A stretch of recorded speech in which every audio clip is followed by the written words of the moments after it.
BPSC maker के इस नए एपिसोड में आप सभी का स्वागत है। आज है 20 जून 2022 और आज के इस वीडियो में 19 और 20 जून 2022 से संबंधित बिहार करंट अफेयर्स और साथ ही राष्ट्रीय और अंतर्राष्ट्रीय घटनाओं से करंट अफेयर्स के जितने भी प्रश्न बनेंगे संबंधित सारी जानकारी विस्तार पूर्वक दिया जाएगा। हालांकि श्रृंखला के सारे वीडियो आपके लिए महत्वपूर्ण है वैसी परीक्षाओं के लिए जो खास करके बिहार में आयोजित होने वाली परीक्षाएं हैं। तो बेहतर तरीके से अगर आप तैयारी करना चाहते हो तो रेगुलर बेसिस पर आप यहाँ पर वीडियो को फॉलो कर सकते हैं। हम आज के पिछले वीडियो के प्रश्न पे जो प्रश्न हमने आपको पिछले वीडियो में पूछा था, ये प्रश्न था कि हाल ही में किस देश में हर सिगरेट पर स्वास्थ्य संबंधी चेतावनी छापना अनिवार्य करने की घोषणा की गई है। ये घोषणा अभी हाल ही में किया गया कनाडा सरकार के द्वारा। इसके तहत हमने आपको जानकारी देते हुए बताया था कि जो तंबाकू उत्पाद होते हैं, जैसे कि सिगरेट की बात करें तो वहाँ पर सिगरेट का जो कवर होता है, जो पैकेट होता है, पैकेट पर जो स्वास्थ्य संबंधी चेतावनी होता है, इसकी भी घोषणा करने वाला जो पहला देश है ये कनाडा ही है। लेकिन हाल ही में जो घोषणा हुआ, इस घोषणा के आधार पर हम बात करें कि प्रत्येक सिगरेट पर, यानी कि सिगरेट के पैकेट में जितने भी सिगरेट होते हैं तो प्रत्येक सिगरेट पर स्वास्थ्य संबंधी चेतावनी छापना अनिवार्य करने वाला पहला देश बना है कनाडा। तो ऑप्शन नंबर बी यहाँ से इस प्रश्न का हमारा राइट आंसर था। और आगे बढ़ने से पहले एक जानकारी आपको ये दे दूं कि बिहार के प्रतियोगी परीक्षाओं के लिए जो बिहार स्पेशल करंट अफेयर्स का 2021 का वार्षिकांक लॉन्च हुआ था, आप इस पीडीएफ को इस वीडियो के डिस्क्रिप्शन में दिए गए लिंक से डाउनलोड कर सकते हैं। हालांकि इसका बुक भी पब्लिश हुआ था लेकिन बुक अभी आउट ऑफ स्टॉक हो चुका है। आप फ्लिपकार्ट और अमेजन पे चेक करके देख सकते हैं, वहां अगर उपलब्ध है तो इसका बुक भी आप परचेज कर सकते हैं। अब यहाँ पर हम चलेंगे आज के इस वीडियो के पहले प्रश्न पे, लेकिन उससे पहले ये भी ध्यान रखें कि जनवरी से मई 2022 का बिहार स्पेशल करंट अफेयर्स का एक मास्टर वीडियो चैनल पर अपलोड हो रहा है। आप इस वीडियो को चाहें तो प्लेलिस्ट के अंतर्गत जाकर चैनल पर देख सकते हैं। और हमारे जितने भी स्टडी मटेरियल नोट्स वगैरह हैं सभी के सभी आप बीपीएससी मेकर ऐप के थ्रू एक्सेस कर सकते हैं। अब यहाँ पर हमारा आज का पहला प्रश्न है कि हाल ही में बिहार लोक सेवा का अधिकार अधिनियम अर्थात आरटीपीएस के क्रियान्वयन में कौन सा जिला प्रथम स्थान पर रहा है। ये रैंकिंग अभी हाल ही में जारी की गई और इस रैंकिंग के आधार पर हम बात करें तो इस मामले में गोपालगंज शीर्ष स्थान पर रहा है। आपको जानकारी दे दूं कि हाल ही में जारी आरटीपीएस के रैंकिंग में 88.33 प्राप्तांक के साथ गोपालगंज जिला प्रथम स्थान पर रहा है।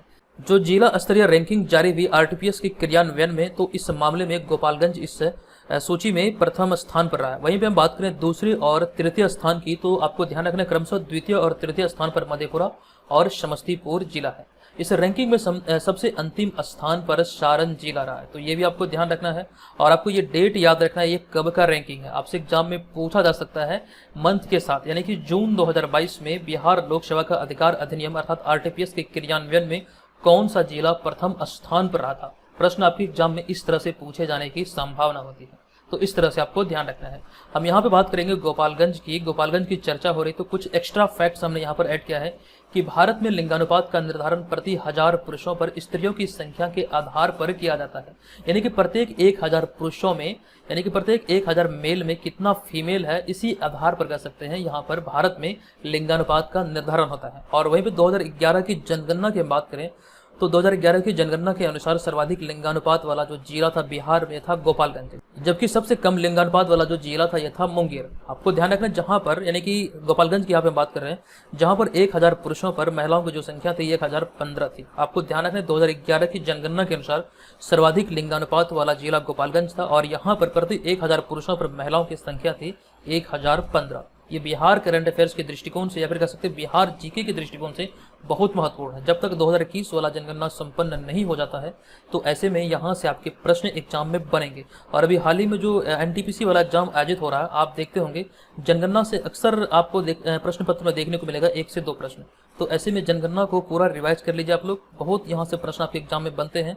और अभी तो अंतिम समय है, 2021 में जनगणना होना था लेकिन कोरोना महामारी के कारण इसमें देरी हुई है, लेकिन फिर भी मान के चलिए ये अंतिम समय है और ऐसे में यहाँ से आपके प्रश्न, बहुत सारे प्रश्न बन सकते हैं। तो इस टॉपिक को आप लोग मजबूत कीजिएगा, यहाँ से आपके एक प्रश्न जरूर एग्जाम में रहेंगे। और फिर यहाँ पे अगला दूसरा प्रश्न है कि हाल ही में राष्ट्रीय स्वच्छ विद्यालय पुरस्कार के लिए बिहार के कितने स्कूलों का चयन किया गया है। तो राष्ट्रीय स्वच्छ विद्यालय पुरस्कार के लिए भी हाल ही में बिहार से 410 विद्यालयों का चयन किया गया है।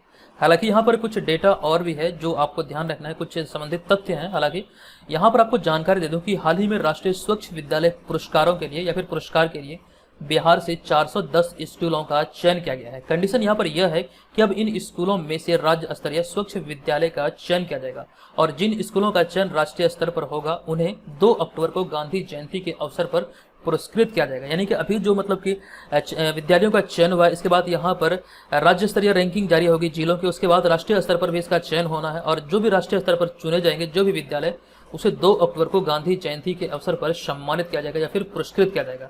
तो अभी हाल ही में शुरुआती चरण में जो बिहार के स्कूल चुने गए हैं, यानी कि जितने स्कूलों का नॉमिनेशन हुआ है, आपको ध्यान रखना है 410 स्कूल इसमें शामिल है। अगला होगा हमारा यहाँ पर तीसरा प्रश्न। ये प्रश्न कि हाल ही में कौन सा देश पहली बार नाटो शिखर सम्मेलन में भाग लेगा। महत्वपूर्ण प्रश्नों की श्रेणी में इसे आप रखेंगे। इस प्रश्न का हमारा राइट आंसर होगा ऑप्शन नंबर सी, यानी कि जापान इस प्रश्न का सही आंसर होगा। जापान पहली बार नाटो शिखर सम्मेलन में भाग लेगा। दरअसल यहाँ पर आपको ये ध्यान रखना, यह सम्मेलन स्पेन की राजधानी मैड्रिड में 28 से 30 जून 2022 के मध्य ये आयोजित किया जाएगा और इसी सम्मेलन में जापान पहली बार, यानी कि नाटो शिखर सम्मेलन में जापान पहली बार भाग लेगा। नाटो की स्थापना की बात करें तो नाटो संगठन की स्थापना 4 अप्रैल 1949 को हुआ था और इसका मुख्यालय ब्रुसेल्स बेल्जियम में है। जो भी संस्था होते हैं, इसकी स्थापना कब हुई, इसका मुख्यालय कहाँ है, इस तरह के प्रश्न अक्सर एग्जाम में बनते हैं।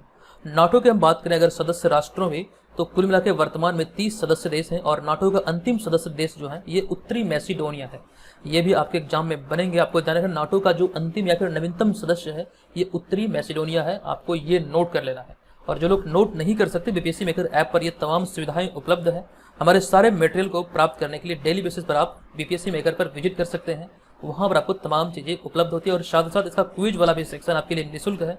क्विज में आप लोग पार्टिसिपेट कीजिए। वहां पर 2021 से अब तक के सारे करंट अफेयर्स डेली बेसिस पर अपडेट हुए हैं, तो सारे को आप वहां पर एकदम से रिवाइज कर सकते हैं, अपनी तैयारी का आकलन कर सकते हैं कि आगामी एग्जाम को लेकर के आप कितने प्रिपेयर हैं, आपने पिछले 1 वर्षों में क्या क्या पढ़ा, तमाम चीजों की वहां पर आपको क्विज मिल जाएगा।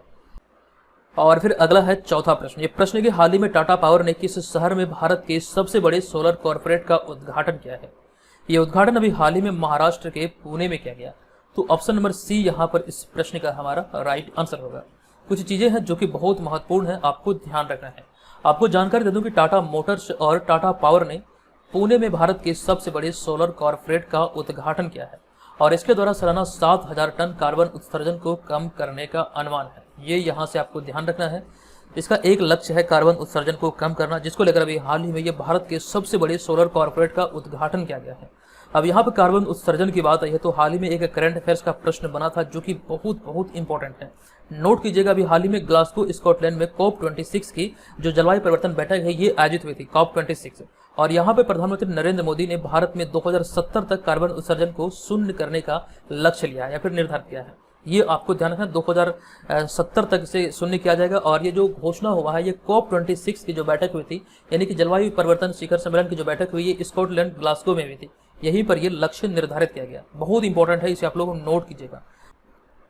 आगे बढ़ने से पहले आप लोगों को एक जानकारी दे दूं, जो लोग 67th बीपीएससी प्रीलिम्स के एग्जाम की तैयारी में लगे हैं तो ऐसे में बीपीएससी मेकर ऐप पर आप इस टेस्ट सीरीज को ज्वाइन कर सकते हैं। 50 प्रैक्टिस सेट का एक श्रृंखला है जिसके तहत यहाँ पर जितनी चीजें आपको स्क्रीन पर देख रही है ये तमाम चीजें आपको इसके तहत मिल जाएगा। इस कोर्स के तहत आपको 50 प्रैक्टिस सेट मिलेगा, ये ऑनलाइन मोड भी मिलेगा और साथ ही साथ इसका पीडीएफ फाइल भी आपको मिल जाएगा। और इसके अलावा आपको लगभग 2 वर्ष का यहाँ पर बिहार राष्ट्रीय अंतर्राष्ट्रीय करंट अफेयर्स आपको मिलेगा, जो कि इस सीरीज के अंतर्गत आप लोग यहाँ पर वीडियो के माध्यम से देखते हैं, उसी का आपको नोट्स मिलेगा जो कि विस्तार पूर्वक सारे प्रश्न आंसर इसमें होंगे।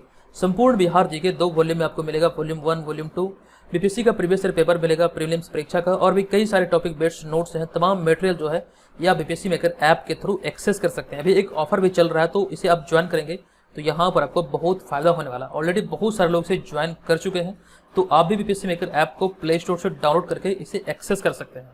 और यहाँ पर हम चलेंगे अब अगले प्रश्न पे। अगला होगा हमारा 5वां प्रश्न। ये प्रश्न कि हाल ही में भारत ने किस देश के साथ 100 मिलियन अमेरिकी डॉलर के लाइन ऑफ क्रेडिट पर हस्ताक्षर किया है। इसे भी एक इंपॉर्टेंट प्रश्नों की श्रेणी में आप रखेंगे और इस प्रश्न का हमारा राइट आंसर होगा ये देश है ऑप्शन नंबर सी, यानी कि श्रीलंका। अभी हाल ही में श्रीलंका के साथ समझौता हुआ है। दरअसल आपको जानकारी दे दूं कि भारत ने सौर ऊर्जा के क्षेत्र में परियोजनाओं के लिए श्रीलंका को 100 मिलियन अमेरिकी डॉलर की लाइन ऑफ क्रेडिट देने के लिए एक समझौते पर हस्ताक्षर किया है। समझौते पर श्रीलंका सरकार और भारतीय निर्यात आयात बैंक के बीच हस्ताक्षर किया गया है। और आपको यहाँ पर यह ध्यान रखना, भारतीय आयात निर्यात बैंक को एक्जिम बैंक के नाम से जाना जाता है, ये भी आप लोगों को नोट करना है। हमारा अगला पॉइंट है कि यह श्रीलंका में सौर ऊर्जा के क्षेत्र में विभिन्न परियोजनाओं को वित्त पोषित करने में मदद करेगा। अर्थात सौर ऊर्जा की प्रबल संभावनाओं को देखते हुए भी हाल ही में यह समझौता किया गया है। और यहाँ पर देखिए मैंने उसी चीज को पुनः लिख दिया है कि भारतीय निर्यात आयात बैंक को एक्जिम बैंक के नाम से जाना जाता है। बहुत लोगों को ये ऑलरेडी पता भी होगा, लेकिन कुछ लोगों को ये मालूम नहीं होगा। आप लोग नोट कर लीजिएगा, एक्जिम बैंक कहा जाता है भारतीय आयात और निर्यात बैंक को। अब यहाँ पर अगला है छठा प्रश्न। ये प्रश्न के हाल ही में अंतर्राष्ट्रीय साहित्य महोत्सव उनमें से किस राज्य में शुरू हुआ है? तो इस प्रश्न का हमारा राइट आंसर होगा ऑप्शन नंबर बी, यानी कि हिमाचल प्रदेश में भी हाल ही में ये साहित्यिक महोत्सव उनमें से शुरू हुआ है। जितने भी महोत्सव वाले प्रश्न होते हैं अक्सर एग्जाम में पूछे जाते हैं। आप लोगों ने पहले भी कई बार क्वेश्चन पेपर में देखा होगा। आपको ध्यान रखना, ये 3 दिवसीय कार्यक्रम था जो कि हिमाचल प्रदेश में शुरू हुआ है।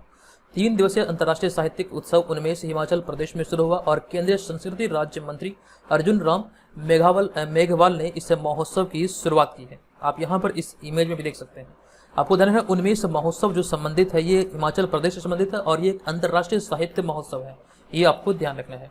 अब यहाँ पे पढ़ेंगे अगले प्रश्न पे। अगला है 7वां प्रश्न। ये प्रश्न के हाल ही में cellular operators association of India अर्थात COAI का नया अध्यक्ष किसे नियुक्त किया गया है? इस प्रश्न का हमारा राइट आंसर है ऑप्शन नंबर ए, यानी कि प्रमोद के मित्तल इस प्रश्न का सही आंसर होगा। आपको जानकारी यहाँ पर विस्तार पूर्वक दे दूं कि हाल ही में cellular operators association of India ने रिलायंस जियो इन्फोकॉम के अध्यक्ष प्रमोद के मित्तल को वित्त वर्ष 2022-23 के लिए COAI अर्थात सेलुलर ऑपरेटर्स एसोसिएशन का नया अध्यक्ष नियुक्त किया है। ये आपको यहाँ से ध्यान रखना है। हालांकि वे इससे पहले, यानी कि प्रमोद के मित्तल इससे पहले COAI के उपाध्यक्ष थे, वे अब अजय पुरी का स्थान लेंगे। यहाँ से भी प्रश्न बन सकते हैं वे किनका स्थान लेंगे, तो अजय पुरी का स्थान लेंगे। Cellular operators association of India की बात करें तो इसकी स्थापना वर्ष 1995 में हुई थी और इसका मुख्यालय नई दिल्ली में स्थित है। ये तमाम चीजों को नोट कर लीजिए। अगला होगा 8वां प्रश्न। ये प्रश्न हमारा यहाँ पर यह कि हाल ही में BS पाटिल को किस राज्य का लोकायुक्त नियुक्त किया गया है? तो हाल ही में BS पाटिल को कर्नाटक राज्य का लोकायुक्त नियुक्त किया गया। ऑप्शन नंबर सी यहाँ पर इस प्रश्न का सही आंसर है। हाल ही में कर्नाटक उच्च न्यायालय के पूर्व न्यायाधीश BS पाटिल को BS पाटिल ने कर्नाटक के लोकायुक्त के रूप में शपथ ली है। यहाँ से प्रश्न इस प्रकार से भी बन सकते हैं कि कर्नाटक उच्च न्यायालय के किस पूर्व न्यायाधीश ने कर्नाटक के लोकायुक्त के रूप में हाल ही में शपथ ली है? तो ध्यान रखें, इनका नाम BS पाटिल है। ठीक है। और इसके तहत यहाँ पर आपको ये ध्यान रखना है, कर्नाटक के राज्यपाल थाराव चंद्र गहलोत ने न्यायमूर्ति पाटिल को, यानी कि BS पाटिल को पद की शपथ दिलाई। ये ध्यान रखिए, कर्नाटक की जो राजधानी ये बेंगलुरु है। कर्नाटक के मुख्यमंत्री वर्तमान में है बसवराज बोम्मई तथा राज्यपाल हैं थाराव चंद्र गहलोत। यहाँ भी हमने उस पॉइंट को लिखा था। अगला है 9वां प्रश्न। ये प्रश्न है कि हाल ही में जारी विश्व प्रतिस्पर्धात्मक सूचकांक 2022 में भारत किस स्थान पर रहा है? जो भी सूचकांक वाले प्रश्न है हमेशा से आप उसे इंपॉर्टेंट प्रश्नों की श्रेणी में रखिए, ये भी बहुत ज़्यादा इंपॉर्टेंट है। अभी हाल ही में जो विश्व प्रतिस्पर्धात्मक सूचकांक जारी हुआ 2022 में, इस आधार पर हम बात करें, इस सूचकांक में भारत की जो रैंकिंग थी ये 37वीं थी। ऑप्शन नंबर बी यहाँ पर इस प्रश्न का हमारा राइट आंसर होगा। हाल ही में जारी विश्व प्रतिस्पर्धात्मक सूचकांक 2022 में कुल 63 देशों की सूची में भारत 37वें स्थान पर है। हालांकि पिछले वर्ष की बात करें तो पिछले वर्ष 2021 में जो रिपोर्ट जारी की गई थी तो इस सूचकांक में भारत 43वें स्थान पर था। इसमें एक गिरावट आई है और ये भारत अभी वर्तमान में 37वें स्थान पर है नवीनतम रैंकिंग के आधार पर। अगला होगा हमारा यहाँ पर 10वां प्रश्न। ये प्रश्न के हाल ही में आम के निर्यात को बढ़ावा देने के लिए कृषि और प्रसंस्कृत खाद्य उत्पाद निर्यात विकास प्राधिकरण ने आम उत्सव का आयोजन किया है, कहां पर किया है? तो इस प्रश्न का हमारा right answer option number A, यानी कि ये भी हाल ही में बहरीन में ये आम उत्सव का आयोजन किया गया। तो ऑप्शन नंबर ए यहाँ पर इस प्रश्न का राइट आंसर है। ध्यान दीजिए, हाल ही में कृषि और प्रसंस्कृत खाद्य उत्पाद निर्यात विकास प्राधिकरण अर्थात एपेडा ने आम के निर्यात को बढ़ावा देने के लिए बहरीन में 8 दिवसीय आम उत्सव का आयोजन किया गया। इस उत्सव के एक तस्वीर को आप इस इमेज में भी देख सकते हैं। आपको जानकारी दे दूं कि भारत के पूर्वी राज्यों जिनमें कि पश्चिम बंगाल, बिहार, झारखंड, उत्तर प्रदेश और उड़ीसा के आमों की 34 किस्मों को बहरीन में अल जजीरा सुपर मार्केट में 8 अलग अलग स्थानों पर प्रदर्शित किया जा रहा है। इसी को लेकर अभी हाल में ये 8 दिवसीय आम उत्सव का आयोजन किया गया। आपको ध्यान रखना है, पहली बार ये भारत के पूर्वी राज्यों से 34 किस्मों का आम बहरीन भेजा गया है, तो ये आपको ध्यान रखना है। अगला होगा हमारा 11वां प्रश्न। 11वां प्रश्न हमारा यह है कि हाल ही में किस राज्य में बालिका पंचायत नामक नई पहल शुरू की गई है? इस प्रश्न का हमारा right answer option number D, यानी कि गुजरात। गुजरात में कच्छ जिला के आसपास इस पहल की शुरुआत हुई है। यहाँ पे कई सारे फैक्ट आपको ध्यान रखना है। दरअसल हाल ही में गुजरात के कच्छ के आसपास के क्षेत्र में महिलाओं को बचपन से राजनीतिक व सामाजिक रूप से सक्षम बनाने के लिए बालिका पंचायत नामक नई पहल शुरू की गई है। इस पहल का नाम है बालिका पंचायत और यह देश का पहला राज्य है, यानी कि गुजरात देश का पहला राज्य है जहां पर इस तरह की पहल की शुरुआत की गई है। ये आप यहां से ध्यान रखेंगे। और इस पहल के अंतर्गत आपको ध्यान रखना है कि 11 से 21 वर्ष की बालिकाएं मतदान के जरिए बालिका पंचायत चुनती है और बालिका पंचायत विशेष रूप से बालिकाओं की शिक्षा, स्वास्थ्य, बाल विवाह और साथ साथ बच्चियों के खेल कूद के क्षेत्र में या फिर कार्य क्षेत्र में काम करती है। और इसका उद्देश्य है कि कुरीतियों को समाप्त करना और बालिकाओं को प्रगति के पथ पर आगे बढ़ाना है। इसका यही उद्देश्य है, जिसको लेकर के अभी हाल ही में इस तरह की पहल पहली बार भारत के इतिहास में हुआ है और ये गुजरात में हुआ। गुजरात के कच्छ जिले के आसपास के क्षेत्र में हुआ है और इस पहल को नाम दिया गया है बालिका पंचायत। अगला होगा हमारा 12वां प्रश्न। ये प्रश्न के हाल ही में खुब्सगुल झील को यूनेस्को की सूची में शामिल किया गया, यह किस देश की है? खुब्सगुल झील जिसे कभी हाल ही में यूनेस्को की सूची में शामिल किया गया, यह किस देश में स्थित है? राइट आंसर है ऑप्शन नंबर सी, यानी कि मंगोलिया। आपको जानकारी दे दूं कि हाल ही में मंगोलिया की खुब्सगुल झील को यूनेस्को की बायोस्फीयर रिजर्व में या फिर बायोस्फीयर रिजर्व के विश्व नेटवर्क में शामिल किया गया है। यूनेस्को की सूची में इसे भी हाल ही में शामिल किया गया। ये मंगोलिया में स्थित है। दरअसल खुब्सगुल झील रूसी सीमा के आसपास उत्तरी मंगोलियाई सीमा प्रांत में स्थित है और यह झील 136 किलोमीटर लंबी और साथ ही साथ 262 मीटर गहरी है। ये भी आप ध्यान रखें, ये जो इमेज में आप देख रहे हैं यही मंगोलिया में स्थित खुब्सगुल झील है, जिसे कभी हाल ही में यूनेस्को की सूची में शामिल किया गया है। तो राइट आंसर है ऑप्शन नंबर सी। अब यहाँ पे हमारा आज का इस वीडियो का प्रश्न होगा कि हाल ही में खेलो इंडिया यूथ गेम्स में कौन सा राज्य प्रथम स्थान पर रहा है? और साथ साथ आप कमेंट करके ये भी बताएंगे कि भारत के राज्यों की श्रेणी में बिहार का क्या स्थान है। इस मतलब खेलो इंडिया यूथ गेम जो भी हाल ही में आयोजित हुआ हरियाणा में 5 स्थानों पर, तो ऐसे में आपको ध्यान रखना है, कमेंट करना है कि इसमें किस राज्य को प्रथम स्थान प्राप्त हुआ, ये कौन सा संस्करण था, पहला संस्करण कहाँ आयोजित हुआ, दूसरा कहाँ आयोजित हुआ, तीसरा कहाँ आयोजित हुआ। और यहाँ पर आपको ध्यान रखना है, कमेंट करके बताना है कि बिहार की रैंकिंग क्या है।